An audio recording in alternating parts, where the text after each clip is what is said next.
do? It's your girl, Zen, with another episode of Closed One. Right now, what I'd like to talk about is how to get leads at an event conference. For the past year, I've been going to so many events. They are so much fun, but it takes so much energy from you. And at the end of the day, what we truly want from these events are qualified leads. How do we move our business forward? It is to increase our monthly recurring revenue, and we do that by building relationships. And so what I'd like to share are my personal tips and tricks on how to get qualified leads that show up for an appointment. All right, so step one.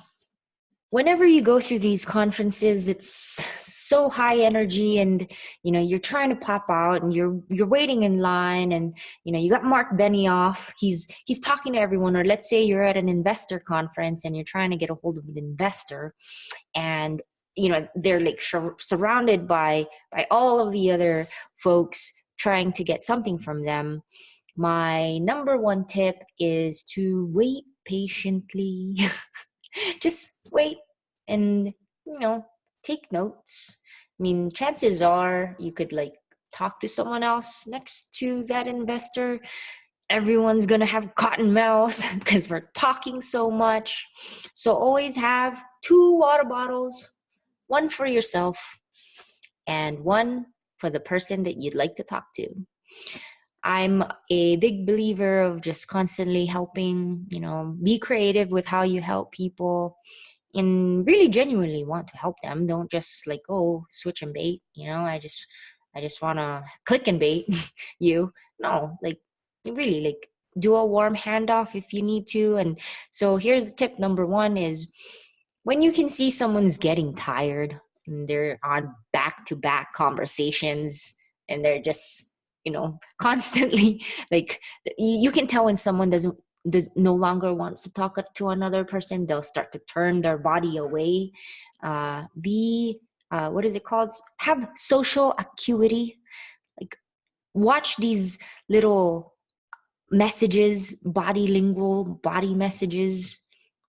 If you're a poker player, you're constantly looking for telltales, and so you can tell when someone's toes are now turned away from you, and you could be cognizant and tell them, look, I know you're really busy. It looks like you're trying to go. If you have a card, I could just schedule an appointment with you, but I really want to build a relationship, and here's how I'd like to do that. So back to the water bottle example, I always have water in my hand because I'm always thirsty when you're constantly talking. But when you have a water bottle, you could really just offer that to the speaker or to whoever you want to talk to. Like, hey, here's a water bottle. Again, I hope you're thirsty. And don't be a creeper or anything. Just offer it, and then you could be super nonchalant, walk away. I've also noticed there's some germaphobes out there. I always carry a Purell. I'm kind of a germaphobe because my wife's a germaphobe. So now I'm always constantly trying to wash my hands, and if I'm about to eat a burger, for instance, I need to make sure that I'm washing my hands. And so I also offer Purell, to friends or to whoever's next to me. You want some? Or gum is another one. I am a firm believer that it's really tough to talk to someone when there's, bad odor, and to be kind. We don't want to be mean or anything, but go ahead and just pop one in your mouth and offer it. Not a big deal. I mean, you don't have to tell them anything, and don't offer it to them first. Pop one in your mouth and then offer it to them, right? So I've had many instances like that. That's tip number 1. It's offering something and not wanting anything in return. I mean, you don't even have to get the conversation. Chances are they're going to look at you and feel good. They're going to feel like, oh, okay, I'm going to reciprocate. And if they want to reciprocate, that's great. If not, it's not a big deal. You could always reach out to them at a different time and try a different approach. But don't force it. Don't just like cut people off and so on. It's really not cool. You don't want to be that guy.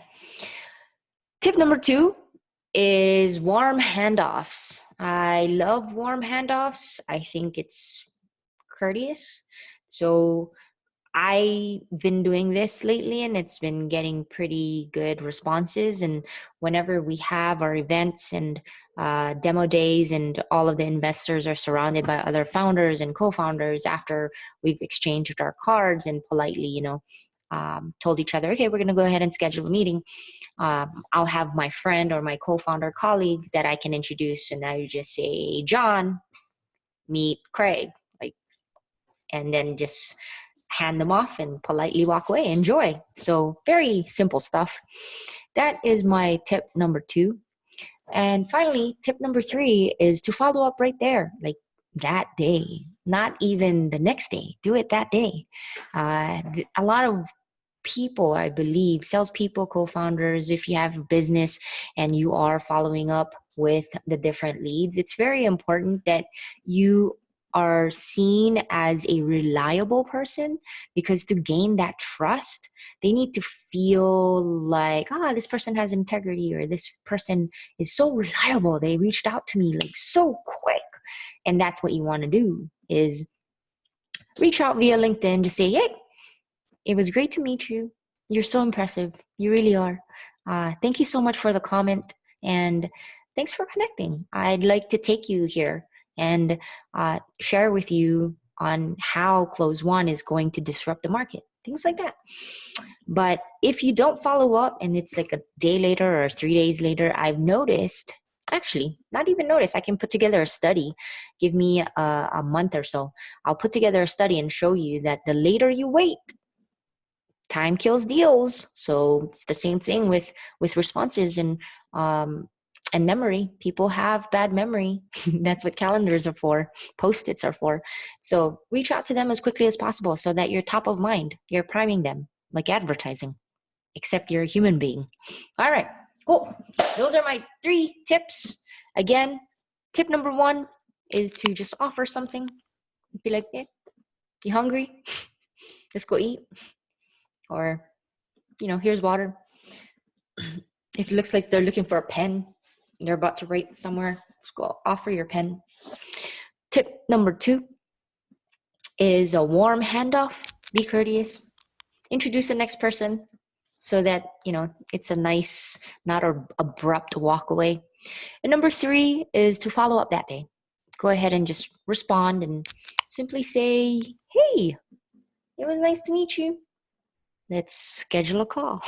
If you've enjoyed these 3 tips and tricks for event conferences and how to get people to show up to your meeting, try it and let me know if it works. If not, I'd love to learn some of your tips and tricks on how to get leads, qualified leads, and also how to get them to show up to an appointment. That is it for me. Subscribe, leave a comment below, and peace.